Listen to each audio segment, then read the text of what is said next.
The second of this week's new Legend of Korra episodes is entitled The Metal Clan, and it sees our heroes visiting the city of Zaofu in search of a new airbender. But wouldn't you just know it, the city's leader turns out to be Su Beifong, Lin's half-sister and Toph's other daughter, voiced by the great Anne Heche, further proving that the Avatar series gets the best celebrity voice talent available. The two sisters haven't spoken in over 30 years, and the bad blood is thick enough you could cut it with a knife. It seems while Lin followed in her mother's footsteps and became a cop, Su was more of a free spirit, traveling the world, living in a commune, before settling down and raising a family. So she's one of those. I imagine people with actual overachieving siblings will probably be able to relate to this episode really well. Even more interesting is this show makes a point of saying Toph is very much alive, it's just no one's seen her in a little bit. The new airbender in question just so happens to be Opal, Sue's daughter, who starts crushing on Bolin almost immediately. Ah, those romantic side plots. The Avatar series is just lousy with them.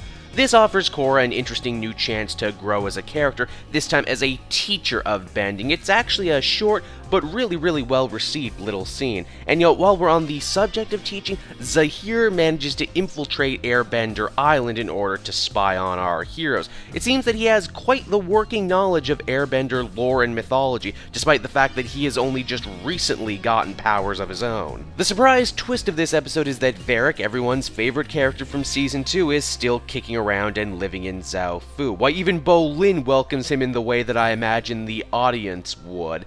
In the end, it's really only Lin who's still mad at him for the whole escaping prison and trying to kidnap the president thing, but you know what, he's just way too much fun that everyone just kinda sorta forgives him and moves on. Varric's new project basically amounts to magnets. How do they work, in case you're wondering? The Metal Clan ends on a surprisingly dour note as Lin completely refuses to reconnect with her niece and join the rest of her family.